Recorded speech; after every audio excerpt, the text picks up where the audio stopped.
الحمد للہ نحمده ونصلی علی رسولہ الکریم اما بعد فاعوذ باللہ من الشیطان الرجیم بسم اللہ الرحمن الرحیم۔ یہ بحثان یہ بحرام کے اولاد میں سے تھا، جو بحران فارس کے بادشاہوں میں سے بادشاہ گزرا۔ حضور پاک علیہ الصلاۃ والسلام کے زمانے میں گورنر منتخب ہوا۔ حضور پاک علیہ الصلاۃ والسلام کے زمانے میں ہی گورنر نے اسلام قبول کیا، اور اسلام لانے کے بعد حضور پاک علیہ الصلاۃ والسلام کو خط لکھا اور کہا کہ میں اسلام قبول کر چکا ہوں، لیکن خط کے باوجود بھی حضور پاک علیہ الصلاۃ والسلام نے کہا آپ وہیں پہ رہیں، اور وہیں پہ ان کو رکھا اور مقرر کر دیا۔ اس کے بعد یمن کے اندر اسلام لانے والے یمن کے اندر پہلے ہی گورنر تھے جو مسلمان تھے، حضرت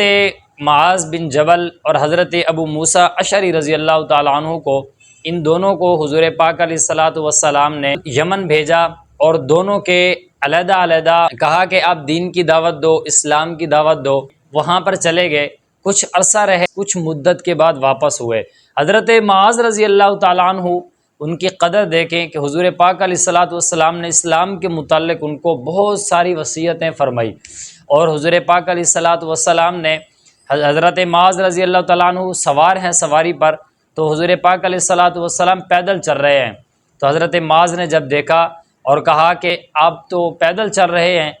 اگر آپ اجازت دیں تو میں سواری سے اتر جاتا ہوں۔ آپ صلی اللہ علیہ وسلم نے فرمایا جی نہیں معاذ، میں اپنے پیدل چلنے کو فی سبیل اللہ قدم شمار کرتا ہوں۔ اس کے بعد حضرت علی بن ابی طالب رضی اللہ تعالیٰ عنہ کو بھی حضور پاک علیہ الصلاۃ والسلام نے یمن کی طرف روانہ کیا، اور یمن کی طرف روانہ کر کے کہا کہ اسلام کی تعلیم دو اور قرآن وہاں پر جا کر پھیلاؤ۔ حضرت علی رضی اللہ تعالیٰ عنہ یمن پہنچے، اور جیسے ہی وہاں یمن پہنچے تو حضور پاک علیہ الصلاۃ والسلام نے حضرت علی رضی اللہ تعالیٰ عنہ بہت سی دعوت دے کر بہت سے لوگوں کو مسلمان کیا،